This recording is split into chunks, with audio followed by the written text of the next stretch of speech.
All right, everybody. This is episode 200 of the Doubles Only Tennis Podcast. I've got a few people hopping on here who have signed up to join us today. This is our first ever live episode. So when I'm recording these, I'm usually by myself in front of my computer, just like I am now, but there's no live audience. And right now we're on Zoom webinars.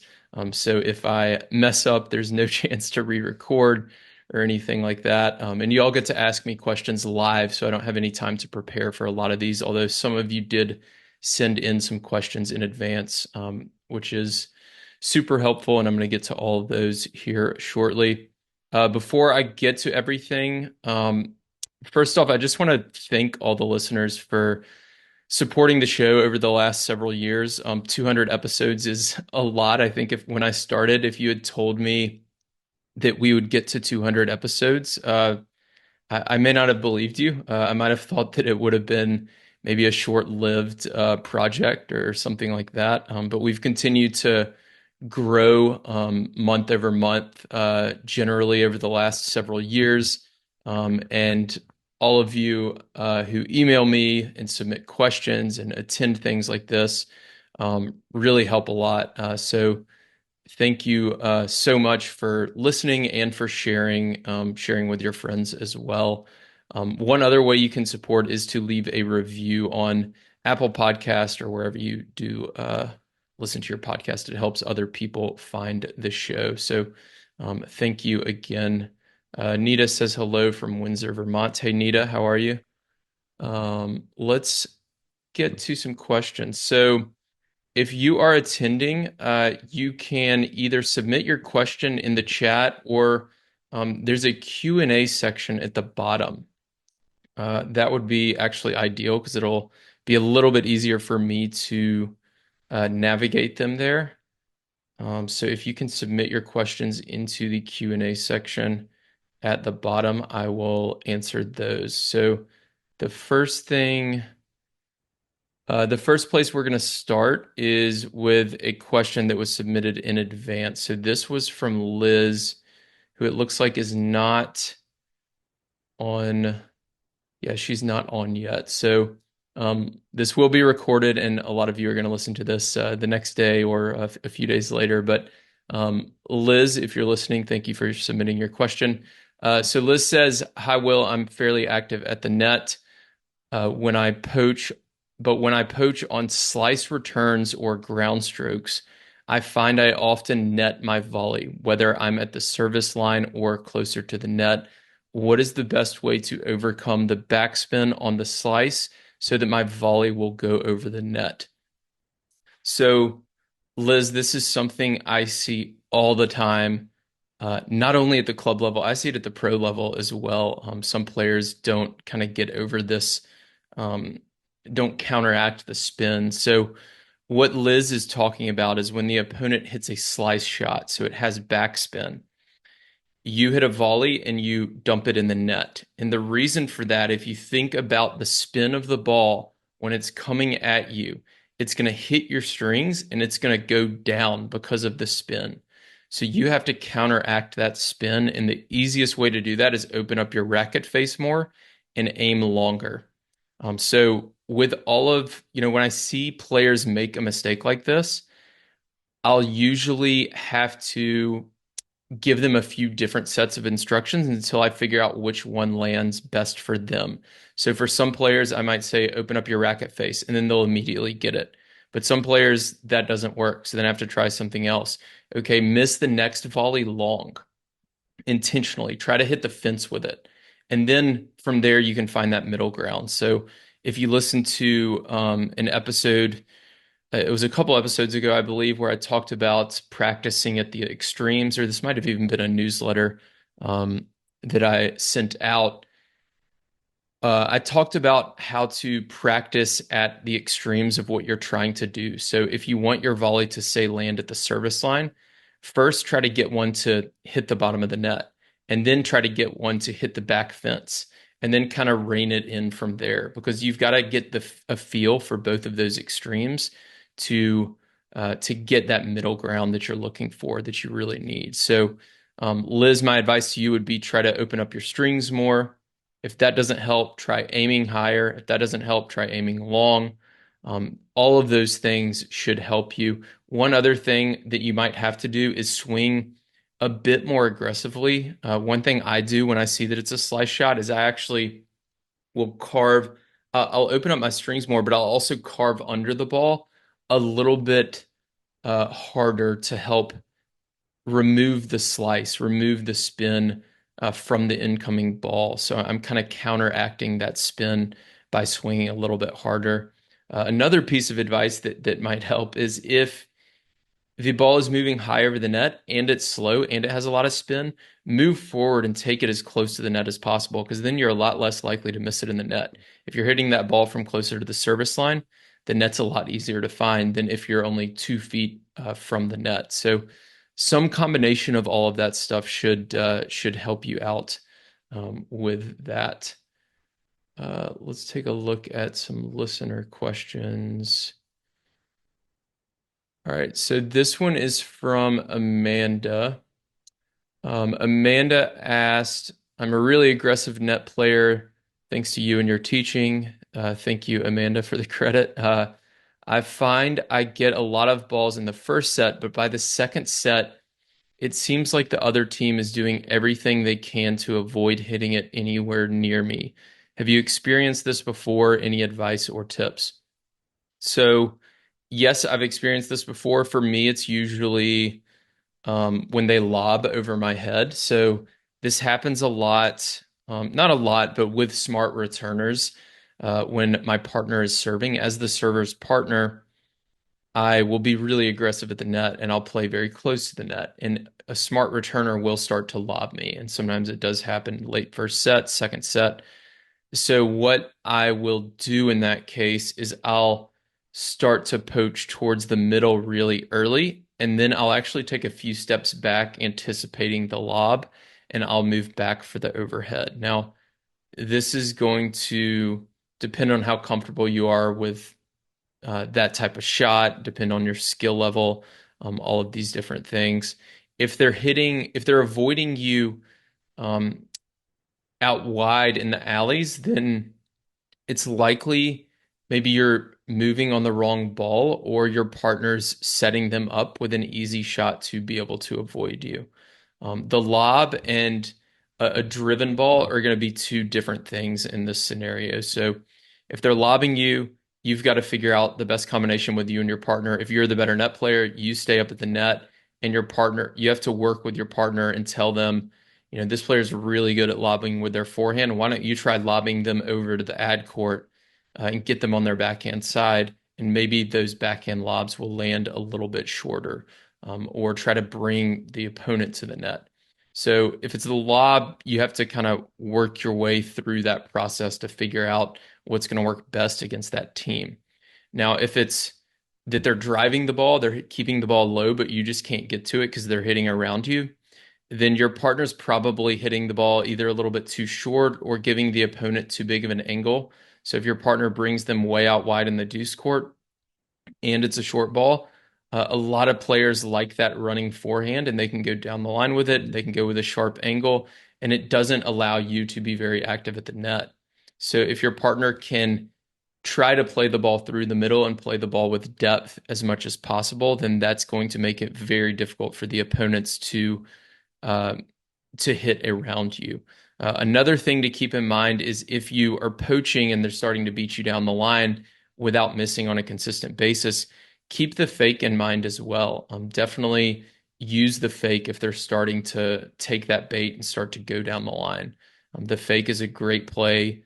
Using different formations will give them different looks. You really don't want the opponents to get into any type of rhythm when you're up there at the net, which it sounds like you're a pretty aggressive net player, so you're probably already good at that. But it's hard to say exactly without seeing the match, but those are a few ideas, whether they're lobbing or driving the ball to hit the ball, or to try to avoid you, a few things that you might do. So it looks like we've got a question from Nita. Which side of the court are our opponents weaker on? Nita, can you share a little bit more there? So do you mean in general, what side of the court are most players weaker on? Like, are they weaker on the deuce or ad side? Or do you mean something else there? I want a little more context before I answer that question. And if you're just joining us, you can submit questions either in the chat um, or you can submit questions in the Q&A section. So let's get to another one here from Mike. Mike actually has a few questions. He sent me an email with a lot to it, and I really like the way he's thinking about this. This is one of the reasons I love doing the podcast is because I'm able to get so deep into the strategy and tactics of doubles, and this question kind of illustrates that. So he says, and I've kind of summarized this a bit. So looking for a little clarity and simplicity related to offense versus defense at the net. I consider the X in the center of Gigi's circle offense. If I start here as the server's partner and during the point, my two opponents move up to the offensive circle, then shouldn't I move back to a more defensive position near the service line rather than stay in the X offensive position? So what Mike is saying is he's closer to the net. Let's say you're in a normal one-up, one-back scenario, but the opposing baseline player moves forward, and you end up with your partner back at the baseline, you're at the net, and both opponents are at the net. Where should you be? Should you be in the middle of the service box, or should you back up to the service line? Mike, in general, I would prioritize defense in this situation, especially when your partner is hitting. When your partner's hitting at the baseline with both opponents at the net, they're less likely to win the point. It's a very difficult position to be in, especially with you at the net. So if they put any ball a foot or two over the net, that's not a really quality ball, the opponents have a very easy target, which is you at the net, if you're close to the net, if you're in the middle of that service box. So to answer your question, yes, you should be moving back around that service line area, and your partner should probably either you don't want to get into a long rally where both opponents are up and you're at the baseline. So your partner should probably look to lob at some point to buy you time to get back or to kind of push one of them back and reset the point. So that's what I would advise on that. To take this a step further, and this is something that's a little more advanced, it's very difficult to do.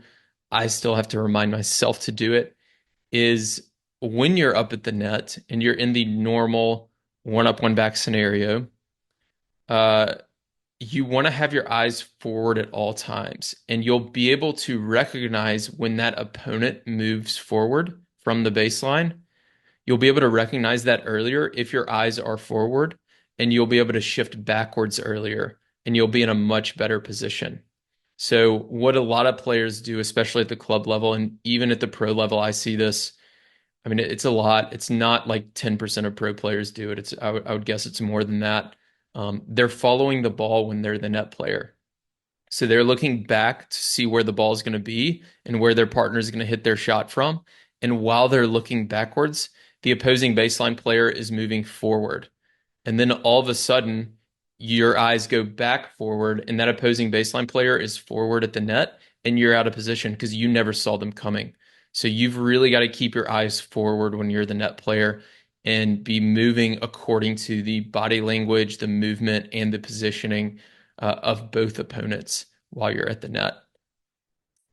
Nita has another question here. Do we need to play more aggressively or defensively based on the current situation? So the situation I'm talking about, definitely defensively. Tennis, I've talked about this in the past, and if you didn't listen to the episode with Tony Huber, I highly recommend it. It's one of my favorite interviews I've ever done. He talked about how tennis is ultimately a game of errors, and the team that doesn't miss is going to win the majority of the matches. That's why we all hate playing pushers. So prioritizing, if you're unsure on what to prioritize defense. If you're thinking like in this situation, I'm not sure if I should be on offense or defense, then just go with defense because defense is going to win more often than offense will. So hopefully that answers your question there, Nita.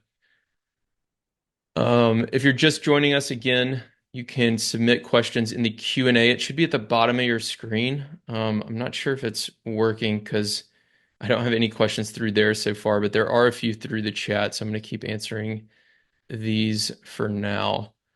Let me get back to this. Okay.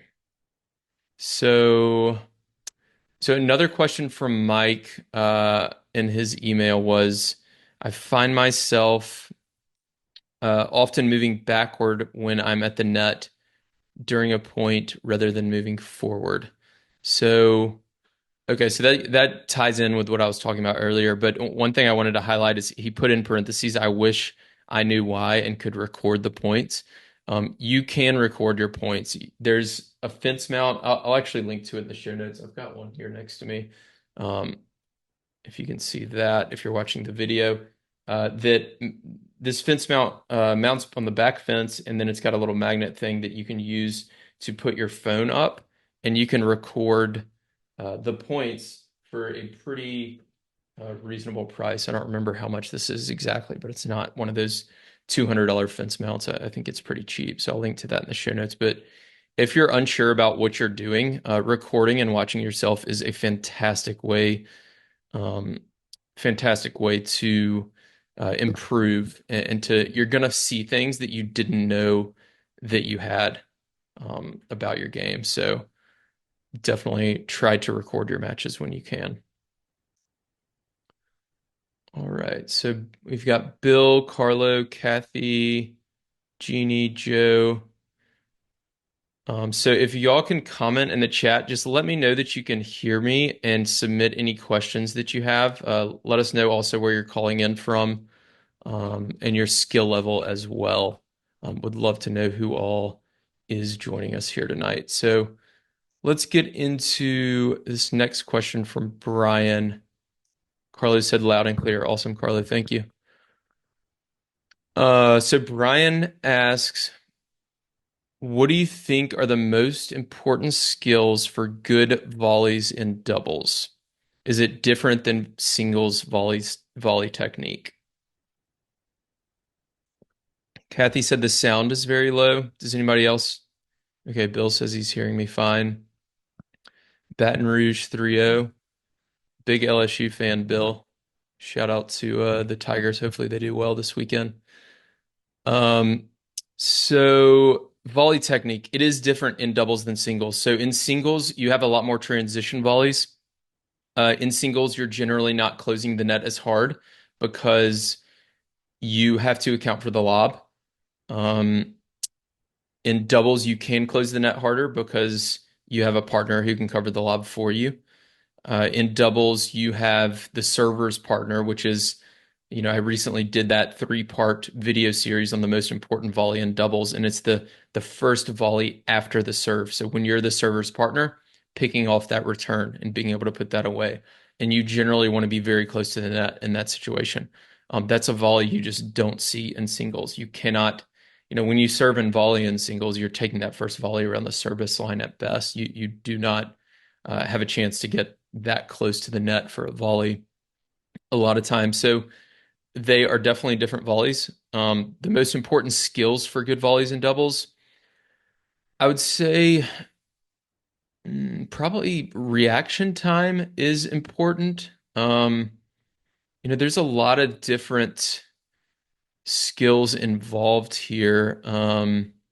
Reaction time is certainly important, and it's certainly something you can train. So that's why I say that. So, one of my favorite drills is just to get a basket of balls or a ball machine and just feed balls from at or inside the baseline really fast, and just in different spots to kind of simulate a really hard return and stand a foot or two off the net and just practice angling those volleys off.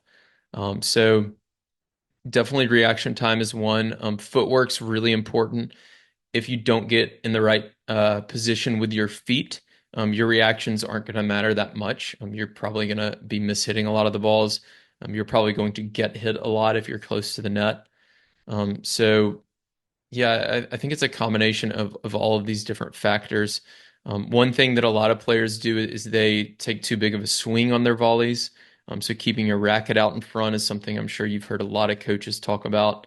That's not exactly a skill, but it's part of volley technique. One thing I heard recently from Rajiv Ram on the Baseline Intelligence podcast with Jonathan Stokey, who I've had on before, is Rajiv likes to think of his tennis racket as a two by four. So this is pretty interesting. I'd never heard this, but basically when he's at the net, he's acting like he has a two by four in his hand, and he's playing really close to the net. And you can imagine if you have a two by four in your hand, which is, if you're not familiar, it's a long piece of wood that they use to like build houses and stuff. You're not going to be able to take a big backswing and then take a big forward swing, right? You're just not going to be able to do it fast enough. So if you can imagine your racket's a two by four, you're just going to lift it up and just kind of bump the ball, and lift it up on the other side and just kind of bump the ball. And if you're close enough to the net, this is a great way to volley, especially on that serve plus one volley, which again is the most important volley in doubles. Another question from Brian is, can you describe a doubles volley training session you would use? So I kind of already did that. That's my favorite one. I think a lot of people get caught up with like the perfect drill. So they'll hit like a transition volley and then a stretch volley, and there's tons of different types of volleys in doubles. So I didn't mention that, but the transition volley is important. The stretch volley, you're going to have a different target than if the ball comes kind of right directly at you. So I'm not going to get into all the different types of volleys, but it depends on the type of volley. But the best way to train all of them is to hit a lot of volleys, hit a lot of tennis balls. Recently, I was on the court with a really good coach who was teaching his players some volleys, and they were going through these different scenarios that would simulate real match volley scenarios, which is a good thing.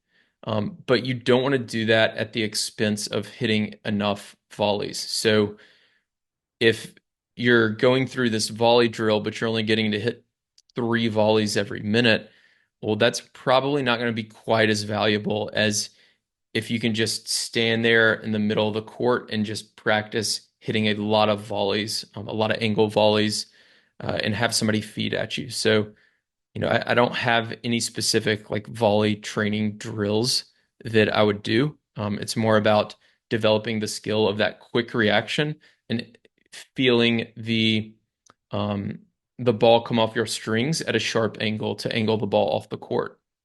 I think those are the two things that are missing from most club level players. So if you can just train that over and over again, I think that it's going to make everything else a lot easier. Obviously, you can do footwork drills separate from the volley drills, and then those two will kind of mesh together and improve a lot as well. Question here from Carlo. Any advice slash strategy against lefties for both deuce, wide backhand, and add backhand middle? Okay.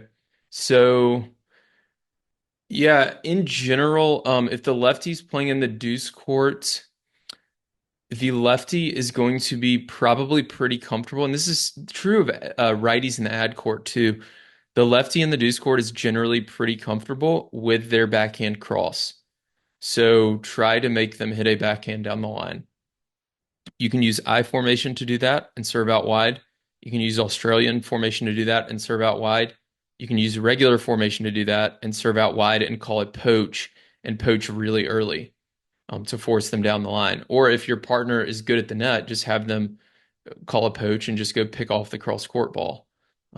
That is definitely a good tactic you can use. Lefties are usually able to go, I feel like, either direction with the forehand. Same is true of righties. I don't really have any specific advice other than everything's kind of flipped, right? So the thing I just talked about in the deuce court is also true of righties in the ad court. Like if you're playing a righty in the ad court and you can serve wide uh, from the ad side, if your partner's comfortable poaching on that serve, that backhand return is going to come cross court 95% of the time, maybe more. And when they do go down the line, they're going to make one out of three at best. So Yeah, I think that wide serve and forcing them down the line is a great place to start. Everybody's different, so again, don't if you go into your next match and they hit that backhand down the line 3 times, make an adjustment, right? But in general, I do think that that is a good play against lefties. When the lefties in the ad court, um, the backhand becomes a little bit more of a threat at times because they can pull it down the line, right? So they're able to hit it across their body down the line. So I like to actually start forcing them to hit that ball cross court. So I'll hit a slice serve down the tee and then force them to hit that inside out backhand, which is a pretty difficult shot. Something else you can test if they're in the ad court is their forehand down the line. This is something I would test on a low risk point, maybe at love all or up. We're on the ad side, so up 40 love or up 15 love. See if they can hit that forehand down the line. I know it's a scary shot when returners hit it, and a lot of people don't like to give up the alley when they serve to the forehand, but a lot of players only hit it, like I said, 1 out of 3 times. And it looks awesome when they do it. And it feels really crappy as the serve team when they do it. But if you do the math and they're only hitting 1 out of 3, then let them feel awesome 33% of the time and you win 67% of the points. So that's a couple of things for the lefty. The other thing I would mention is during the rally. I always like to communicate with my partner when we're playing against a righty lefty combo where the backhands are. So if they're returning, it's going to be always the same, right? They're either going to return with backhands in the middle or forehands in the middle. But when they're serving, it's going to flip on each point. So I'll go over and give my partner a high five and say, all right, backhands in the middle on this court, or backhands on the outside on this court, or on this point. So what that gives us is kind of a general target during the rally. If backhands are in the middle, it makes it really simple. You can just try to play everything through the middle. If the backhands are on the outside, then it becomes a little more dicey. You don't want to take on too much risk trying to force it out wide to the backhand. So maybe you go to the middle a couple times before you open up that angle to go wide to the backhands. But trying to hit a backhand passing shot from the deep in the middle of the court is probably, I don't know, maybe the hardest shot in doubles. So if it's a lefty righty combo and they're playing with backhands in the middle, I'm gonna just play everything deep through the middle and try to get to the net. So that was a lot there. Hopefully that helped. Carlo, if you have any follow-up questions, just submit them in there. Nita has another question here. Where should I be positioned on the court based on where my partner is and where the ball is currently? That's a complicated one, Nita. So it's what I would do is talk with your partner before the match to start and decide who's going to be the primary net player and who's going to be the primary baseline player. So some players I play with are better at the baseline than me. I'm generally more comfortable at the net, so we'll set up so that I like to get to the net and then they're going to dictate from the baseline. And that means I don't have to worry about covering lobs, especially if I'm playing with somebody who's pretty fast back there. That means, I can move a lot and be myself and be aggressive at the net. I've played with other players who aren't as comfortable at the baseline, or maybe it's a mixed match and the opponents keep lobbing me at the net. And, my partner is a 4-0 and we're playing against 2-4-5s. They keep lobbing me at the net and she's trying to out rally 2-4-5s as a 4-0 player. So it's a bad matchup. So we have to make an adjustment. So in that case, I will come back to the baseline and try to out rally them and put her at the net and play that way. So the place I would start again is to talk with your partner and figure out what positions y'all are going to be best suited in, starting with net and baseline, and then move on from there and make adjustments based on the opponents.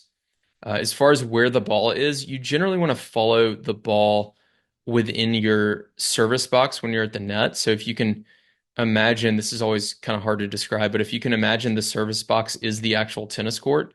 If your partner, let's say we're playing a deuce court point, my partner's back in the deuce court serving, and I'm at the net, and I'm staring down the line at the opponent returning in the deuce court.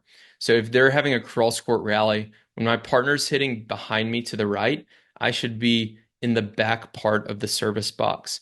But as the ball crosses the net, as soon as I see the opposing net player is out of the play and they're not going to have a volley, then I should be moving forward to apply pressure on the opposing baseline player.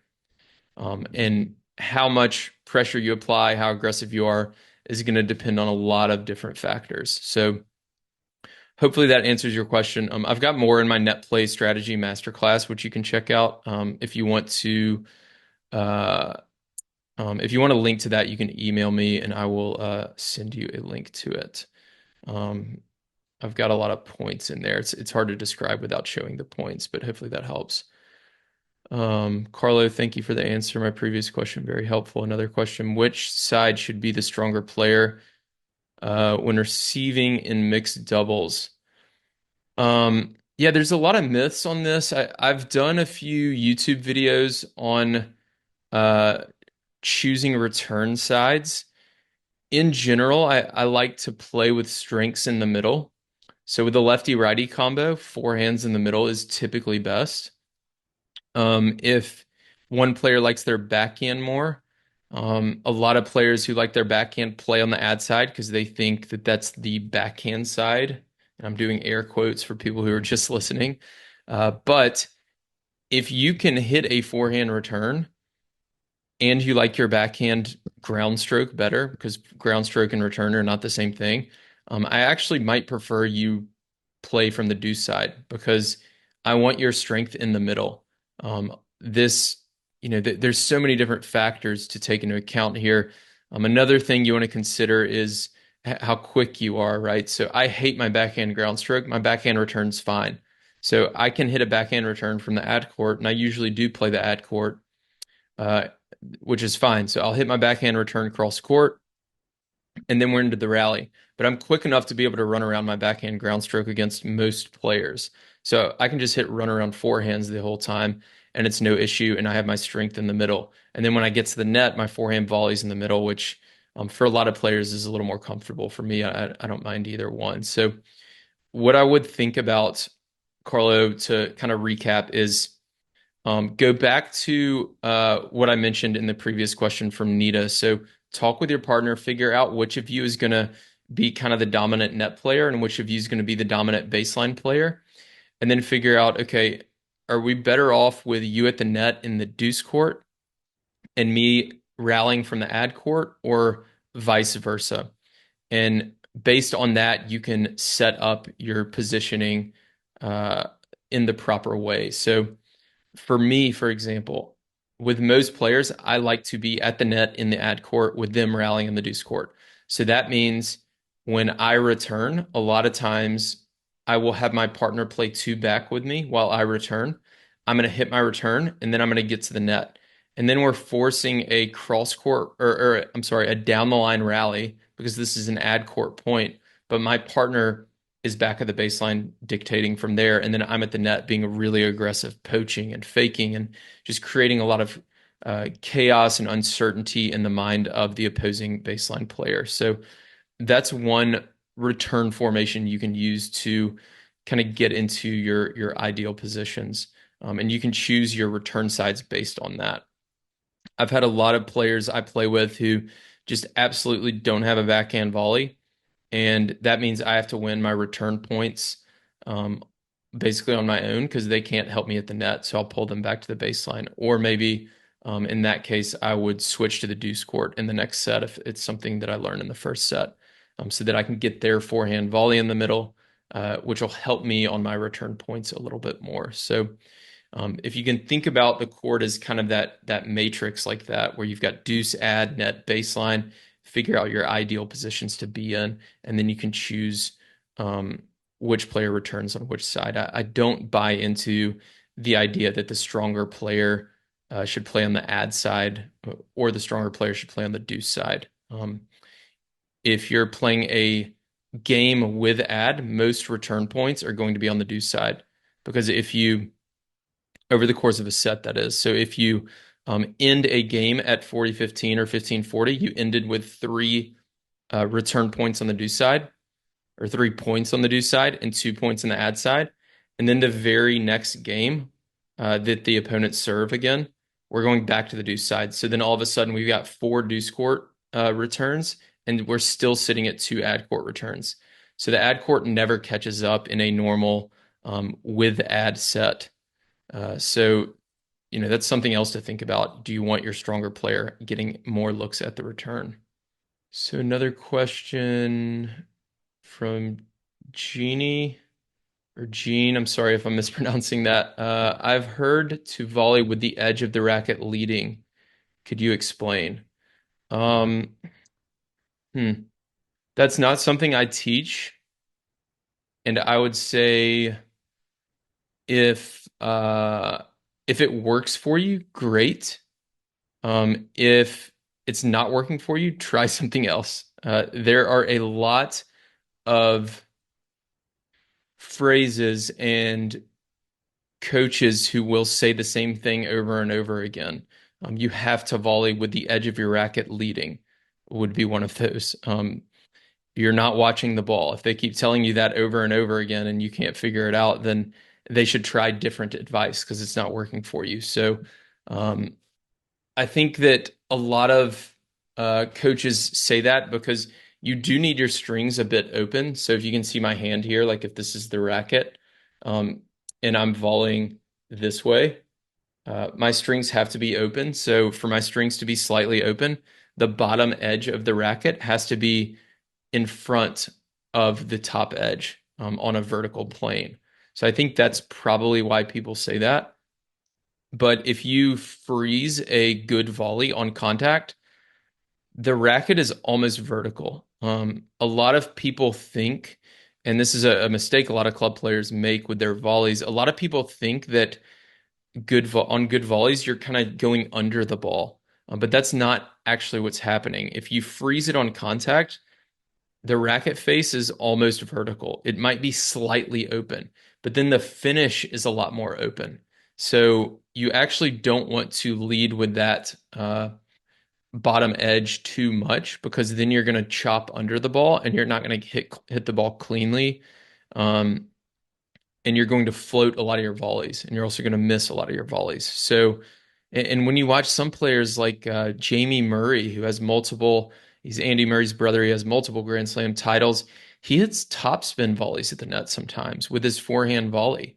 He's got kind of a conventional grip and he'll just come over the ball. But the most important part is that you're getting your racket head through the ball. So whether your racket face is slightly open and you're going to swing kind of level with the ball, if it's a volley that's around shoulder height, or you're going to swing down on the ball if it's a volley that's up around your head, or you're going to swing slightly up if it's a volley that's around your knees. You've got to get your racket head through the ball. So if you find that your volleys are floating a lot, and you've got tons of backspin on them, then your racket face is probably too far open and you're leading with that leading edge or that bottom edge too much. So you need to close the racket face and get the racket head through the ball a bit more. So hopefully that answered your question. But the bigger takeaway I think from this is what I started with, right? Like if a coach or a player or somebody is giving you advice over and over again that's not working for you, then find different advice because they've got to be able to adjust their advice until they find something that does work for you. And that's not something, volleying with the edge of the racket leading is not something that I personally teach, but that doesn't mean it doesn't work for some people. It may very well work for a lot of people.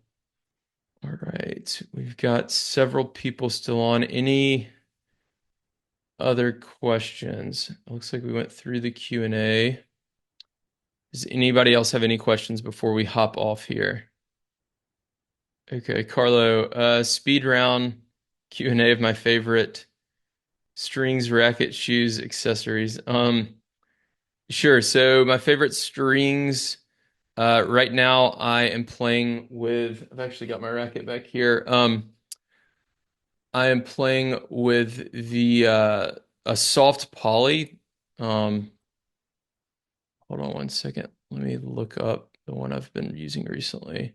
I switch around a lot. So,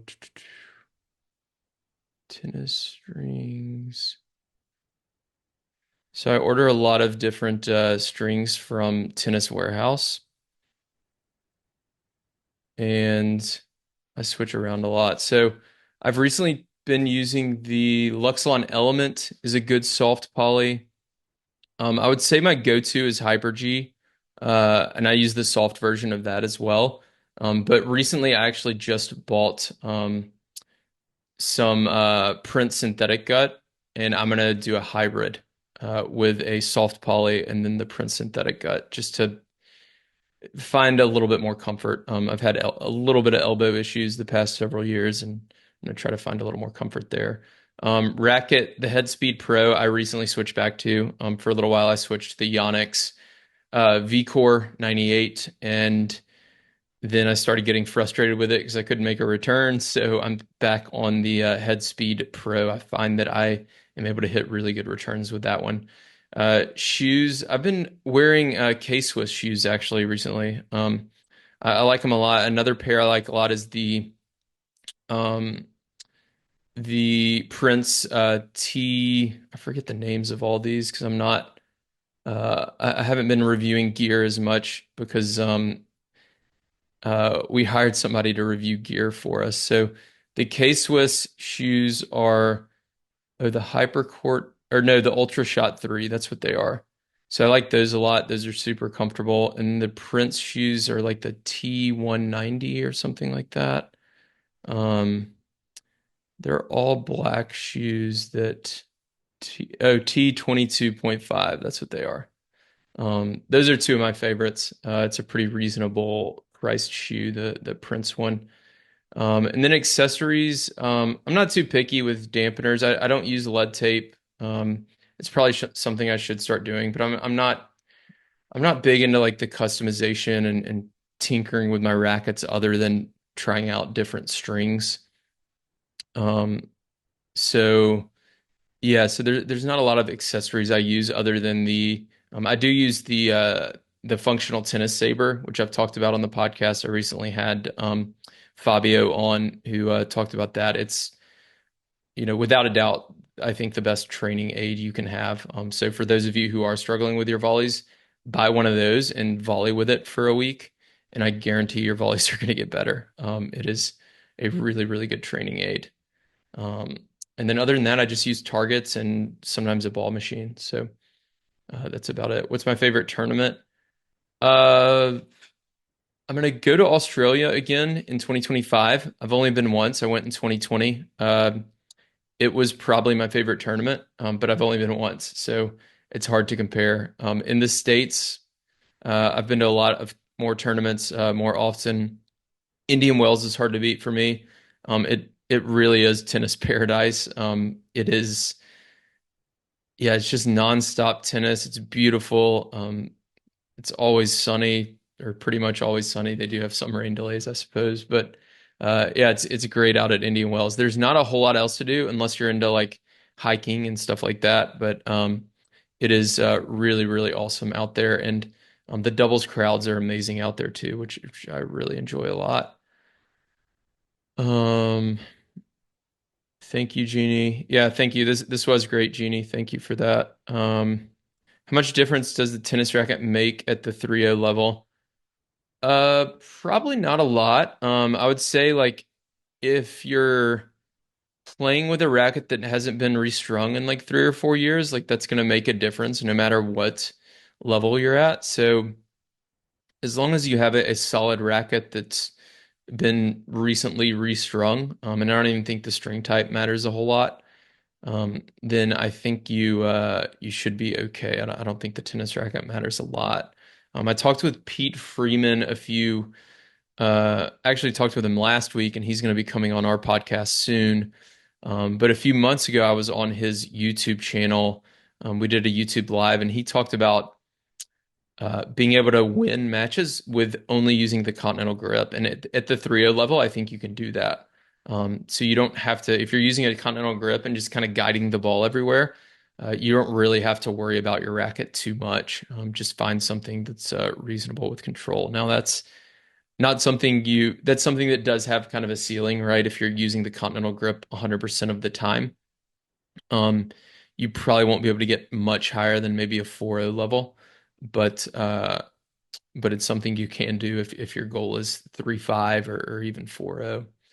But overall, I don't think the racket matters a whole lot at the 3-0 level. All right. Any other questions? Okay. Rebecca's got one here. How to get out of a lob war if you can't get into the net for an overhead. This is a popular one. Rebecca, so the first question I would have is why are you getting into the lob war? I assume the opponents are lobbing a lot. What can you do to prevent them from lobbing? So figure out one, which player is the better lobber, avoid them. Also break it down by forehand and backhand. Most lobbers prefer to lob off of one side and not the other. So if they lob better with their backhand, figure out how to find their forehand more. Um, you might do that using different formations. You might do that by bringing them, hitting to the ad court to their backhand side, which is their preferred side, and then shifting them over to the deuce court where they're hitting a forehand. There's a lot of different ways to do that. Another thing to think about is maybe bringing them into the net.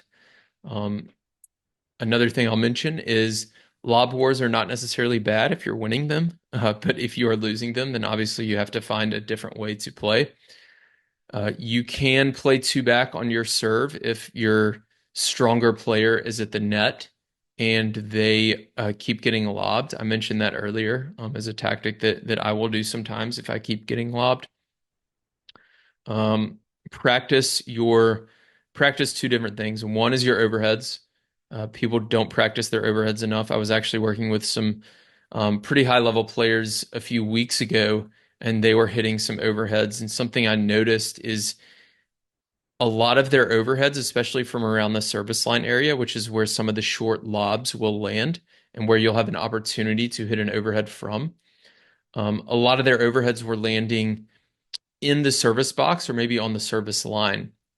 So if you can focus on depth on some of those overheads that are a little bit further off the net, and just aim deep middle of the court with the overhead to make sure it's a high percentage shot, then I think that will help a lot if you can practice those overheads. The other thing you can work on is taking the ball out of the air. So this could be, depending on your skill level, a swinging volley. It could be a normal volley from behind the service line.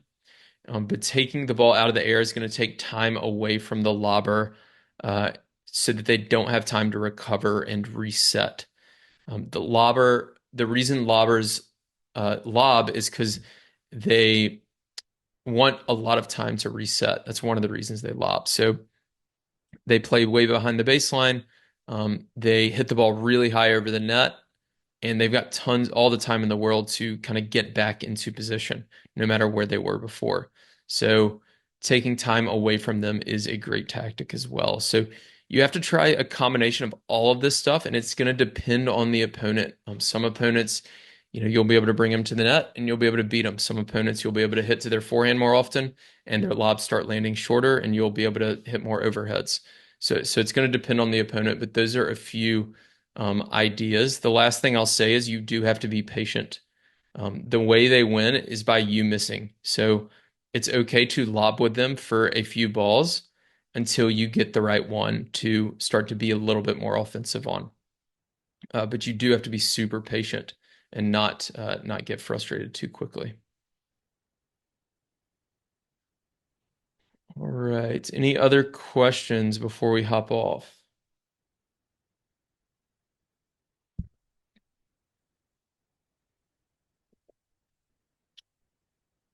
Okay, I think that's it.